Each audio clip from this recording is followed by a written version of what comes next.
fight? What do you I see think it's rematch? dangerous for him to go back in there and fight Lamont. I think Lamont is a hell of a fighter. I can see that going left. So he better be on his A game. Have you ever wondered what happens when two camps collide before a rematch? Have you ever felt the electricity in a room when trainers throw verbal jabs harder than the fighters? The rematch press conference between Gervonta, Tank Davis, and Lamont Roach offered exactly that, a clash of egos and raw emotion. It started with a question hanging in the air, who would blink first, and left everyone buzzing with anticipation. This introduction sets the stage for an inside look at heated exchanges, shifting mindsets, and the drama that will explode in the ring. Do you want that rematch next? And if so, how likely it is that we're to see that fight happen again this year? I'm not sure, bro. Calvin Ford, Davis's longtime coach, wasted no time unleashing a verbal assault. He squared off against Lamont Roach Sr. and called his fighter scared, claiming Roach's camp had poked a dangerous bear and now feared the consequences. Ford's accusation wasn't a casual jab, it was a full-on verbal haymaker directed at Roach's legacy and confidence. He looked Roach Sr. in the eyes and accused him of underestimating Davis's power, painting Roach's team as deluded optimists who had awakened something ferocious. The room crackled with tension as Ford's words landed like heavy punches. I'm definitely not sure, but hopefully we could get it before. It probably won't be this year. Is that the one you want next? Roach Sr. refused to absorb the insult quietly. He fired back, accusing Davis's side of dragging their feet on the rematch contract and acting tough only when cornered. He reminded everyone that Roach had signed immediately while Davis's team delayed, hoping the moment would pass. Roach Sr.'s firm rebuttal shifted the energy in the room, turning the confrontation into a battle of narratives. The lingering question was simple: who had the moral high ground? Neither side was giving an inch, and the audience sensed that this feud would not be settled with words alone. Is that the one you want next? It's definitely the one I want next, but it's not gonna be next. What is? You might say it in a minute.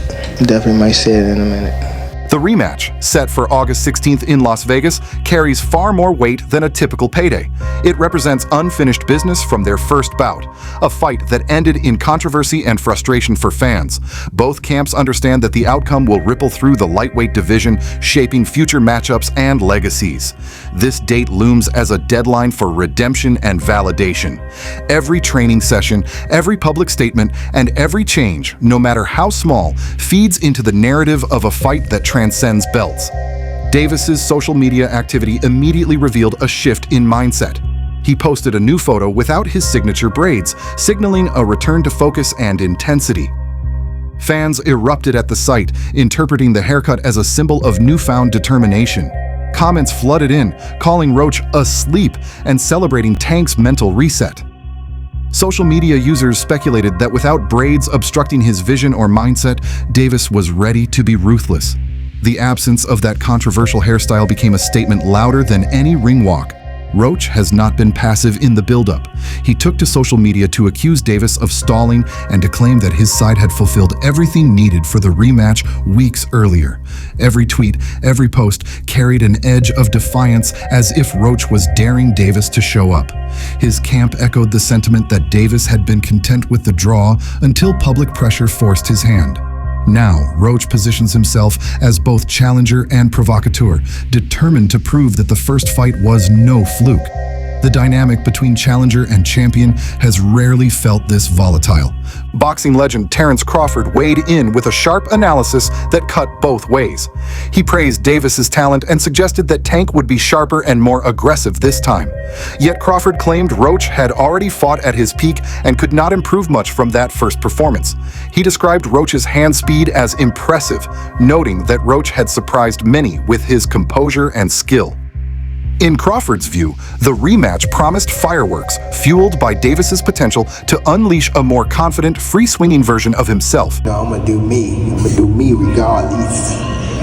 I told him leave his moms and, the people home, and he still broke them. Clarissa Shields offered a starkly different perspective, focusing on Davis's inner struggles.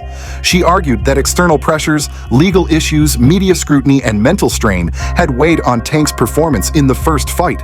Shields suggested that Davis needed therapy or some form of mental reset to shed lingering doubts. She warned that unresolved issues could undermine Davis's focus and lead to another shaky performance. According to Shields, psychological resilience would be as critical as physical preparation for Davis to reclaim dominance. Shakur Stevenson, eyeing his own future, added another layer of scrutiny. He praised Roach's toughness and suggested that Roach might actually be more dangerous in the rematch due to improved strategy and confidence. Stevenson recounted sparring sessions with Roach and highlighted Roach's capacity to absorb punishment and deliver counters. He warned that Davis would need more than pedigree. He would need to be mentally invincible and tactically innovative. Stevenson predicted a high-stakes war where anyone's chin could touch the canvas. It's crazy, man. It's gonna get bad. It's gonna get bad, man. But, it's all love. Roy Jones Jr. chimed in with a nuanced forecast. Roach has every right to believe he can win again, but Davis's potential for reinvention makes him the favorite. Jones portrayed Roach as a determined contender who would replicate his first fight success factors while acknowledging that Davis would come with greater ferocity. The legend emphasized that mindset and motivation would decide the outcome more than any technical tweak. For Jones, the rematch offered a rare balance between dangerous confidence and redemptive hunger that could tip either way. Joe Rogan delivered a candid take, suggesting the draw was more generous to Davis than boxing purists would admit. Rogan argued that the knee incident in their first match exposed Davis's vulnerability and cast shadows over his champion status. He implied that Davis might be teetering on the edge of decline, highlighting how aging fighters often face unexpected downturns. Rogan's straight talk served as a warning. If Davis wanted to avoid becoming a cautionary tale, he would need to approach this rematch with ironclad focus and demonstrate that he had not lost a step. Eddie Hearn, speaking as promoter, offered a succinct but ominous prediction: it won't be easy. His 4 words resonated because they came from a man accustomed to grand declarations. Hearn acknowledged Roach's talent and the public's sense that Roach had been robbed of a definitive win. He noted that the rematch carried more significance than it would if the first fight had a clear victor. Hearn's restraint in words underscored the complexity of this event. Both business and personal demons would be at play. Tony Bello highlighted the mental battlefield surrounding Davis. He praised Davis's boxing IQ and ring intelligence, but lamented that outside chaos could derail his performance. Bello suggested that legal troubles, retirement talk, and other distractions had seeped into Davis's psyche. He believed that if Davis could quiet the external noise and reconnect with the fighter who once demolished opponents, he would prevail convincingly. Conversely, leaving doubts unresolved could grant Roach renewed hope and a chance to ruin Davis's comeback story. Keshan Davis, another contender in the lightweight scene, made his intentions clear. He wanted the winner next. Keshan viewed Roach as the more winnable next opponent, a strategic step to catapult himself closer to a world title shot. He praised Roach's tenacity and claimed that stylistically, Roach presented an ideal challenge. Keshan's measured tone served as a reminder that the broader division remained hungry for opportunity. His readiness to pounce underscored how the rematch could reshape the lightweight hierarchy and open doors for new contenders. Since the word has been floating around, the rematch is happening for sure. Behind the scenes, Roach's camp radiated quiet confidence. Unlike Davis's more visible emotional swings, Roach remained almost stoic in interviews following the rematch announcement. His demeanor suggested he believed the first fight's result was validation of his path and proof that he belonged at the highest level. Roach's trainers emphasized that their game plan had succeeded once and would succeed again with minor adjustments. That aura of calm conviction contrasted starkly with the storm brewing around Davis, setting up a classic showdown between tranquil belief and spirited redemption. The legacy implications for Davis are immense. A second straight indecisive outcome could undermine his status as a pound-for-pound elite. Critics would argue he failed to overcome a fighter ranked well below the division's top contenders. Even a narrow victory would draw questions about his ability to dominate. On the other hand, a decisive win, possibly by knockout, would silence doubters and reaffirm Davis's claim as one of boxing's fiercest punchers. The stakes have never felt higher for Gervonta, and every move from now until fight night will be scrutinized. For Roach, a victory would be career-defining. Many fans believe Roach did enough to win the first fight, and a second curious outcome could cloud boxing's reputation for fairness. Roach's team wants a definitive triumph to validate their belief that he has the tools to dethrone the unbeatens in the division. A win would catapult Roach into stardom and threaten to rewrite the lightweight landscape. It would also make him the prime target for other champions, eager to prove their superiority. Keep an eye out for August. There's a date floating around that might very well be that date. Media coverage has amplified every minor detail. Analysts dissected the knee incident, debating the plausibility of hair grease causing Davis to drop to one knee. Some called it a convenient excuse, others saw it as a legitimate mishap that cost Roach a shot at victory. The lack of an official knockdown in round 9 remains a contentious point that fuels pre-fight debate. Each replay, each slow-motion clip added layers to a narrative of controversy and injustice that lingers around the rematch. Training camps tell a tale of two approaches. Davis reportedly intensified his sparring sessions. Sparring partners describe him as feral and relentless, cutting off the ring and hammering the body. His strength coach claimed Davis's conditioning is better than ever, with stamina drills designed to kill any chance of gasping in later rounds. Meanwhile, Roach's camp focused on technical refinement, honing footwork and counterpunch timing to evade Davis's power. They emphasized that Roach learned the first fight's lessons and will exploit any opening with tactical precision. Promotional events continue to feed the frenzy. Every poster revealed a more aggressive tagline. Every trailer teased cinematic shots of Davis's raw power and Roach's unbreakable spirit. Billboards in major cities displayed dramatic portraits of both fighters, turning their faces into symbols of clashing worlds, explosive aggression versus composed resilience. Television spots replayed highlights from the first fight, reminding audiences of the drama and drama's consequences. This media blitz ensured that casual fans and hardcore enthusiasts alike felt compelled to tune in. I can assure you guys that it's coming this summer for sure. My man, you just made my day saying that, man. Betting odds have swung wildly. Early money favored Davis to assert dominance and secure a clear victory. Then Roach believers placed significant wagers on underdog payouts, convinced that the first fight's controversy would push Davis's confidence to a precarious point. Analysts noted that shifts in odds often reflect the tug-of-war between fear of Roach's persistence and belief in Davis's raw skill. For both camps, the betting lines carry psychological weight. They influence public perception and add financial pressure to a sport already loaded with consequence. Sparring camp rumors circulated about Davis breaking through two sparring partners' defenses with single thunderous shots to the temple.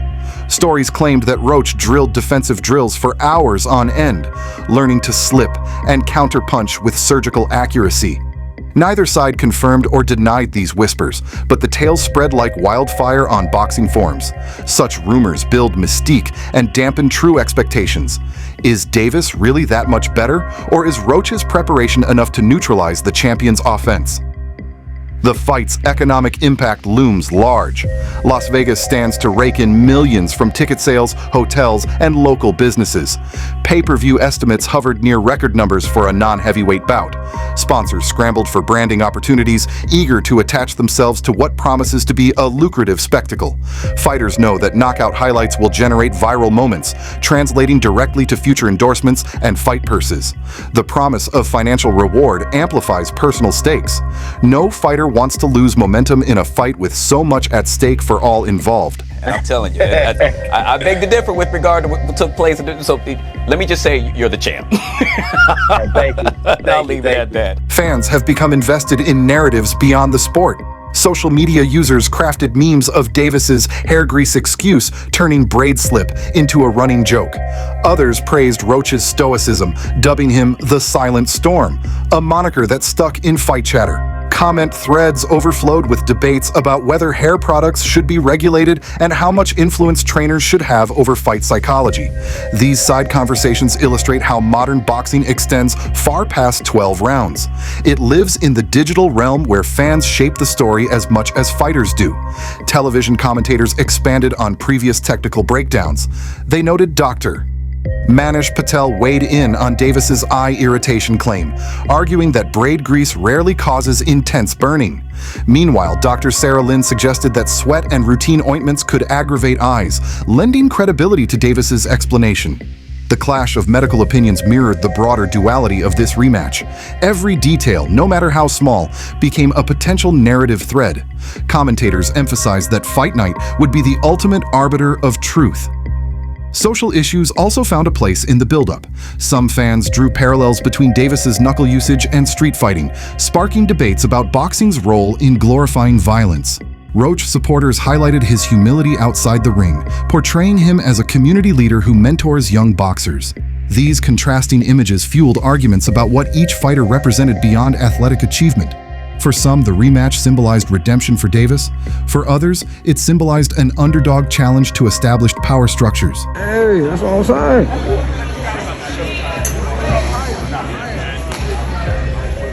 Merchandising flourished in the run-up. T-shirts emblazoned with "Braids Don't Matter" or "Silent Storm" sold out within hours. Custom gloves featuring both fighters' nicknames became collector's items. Even non-fight enthusiasts found themselves drawn in, purchasing souvenirs as tokens of cultural participation. This merchandising frenzy underscored how fights serve as global events that transcend athletic competition. They become pop culture phenomena that ignite identities and allegiances. Local boxing gyms reported spikes in new memberships. Young fighters inspired by Roach's display of grit or Davis's power flooded in, eager to emulate their heroes. Trainers across the country planned to film rematch viewing parties, hoping to attract crowds for amateur showcases. The rematch's influence on grassroots boxing reminded everyone that professional fights serve as aspirational benchmarks for the next generation. The sport's lifeblood, youthful enthusiasm, throbbed louder than ever in anticipation of Fight Night.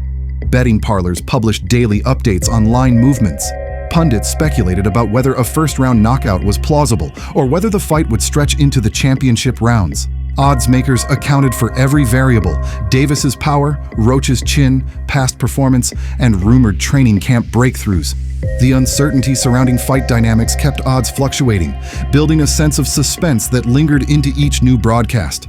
Fans watched odds as eagerly as they watched highlight reels. I'm not sure, bro. Hopefully we could get it before. Is that the one you want next? It's definitely the one I want next. Podcasts dedicated entire episodes to deep dives. Analysts debated whether Davis's loss of hair braids signified deeper personal growth or was simply a cosmetic switch. Guests recounted historical precedents where fighters changed hairstyles or entrances and saw drastic performance shifts. These conversations morphed from technical boxing analysis into discussions about athlete psychology and ritual. The rematch thus transcended mere sport. It became a case study in human behavior under pressure. As anticipation builds for what comes next, remember that every fight is more than a contest. It is a narrative woven from personal dreams, communal bonds, and the timeless pursuit of glory. Be part of the journey. Subscribe, like, and comment to stay immersed in the drama and excitement that only boxing can deliver.